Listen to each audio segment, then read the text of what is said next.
What's up YouTube, Chronos here, and welcome back to the PSO2 video.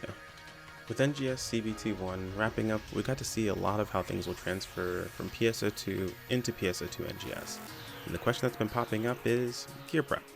Should I make gear for my start of PSO2 NGS? This one is pretty easy. Like anything else, it has to do with your resources. If you have time and a little bit of money to burn, then sure, go for it. Now, I wouldn't recommend making huge sets of gear, as you'll most likely get through the early levels fairly quickly. And I would relegate this to probably just the first character you're going to level, as you'll probably get gear to level other characters and other classes while you're leveling your first one. I mean, by the time you hit level 10, you'll be using your 13-star units, and at 15, you'll be using your 15-star weapons, so it's really only for the very start of the very early stages of the game. That being said, if you really want to set up some weapons, here's what you're going to be looking for. You'll want to start with a 6-star for your weapon and or unit until you hit level 5.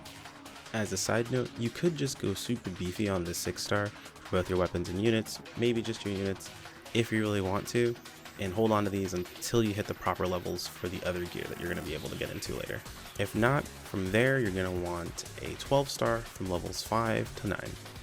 At level 10, you'll be able to equip your 14-star, so from 10 to 14, that's where you're going to want to be. Side note, this is the point where you'll be able to use your 13-star units, so units will basically stop here. And when you finally reach level 15, you'll be able to use your 15-star weapon, so you don't need to prep anything, you'll already have the weapon ready to go. So all in all, at most you'll need to prepare 3 weapons per category, and maybe 2 sets of units. Personally, I'm just going to go with 1, just to have something to start with. Keep in mind, most weapon potentials in NGS have been changed to basic damage potentials, so you're mostly looking for raw stat value.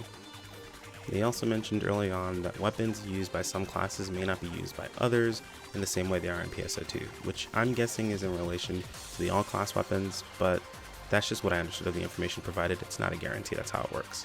One final note is crafting is not a thing in NGS, so no shenanigans with crafting your weapons or your units for increased power, not going to work. Now if you want to take the extra mile and augment these, granted I wouldn't recommend it, but hey, can't stop you.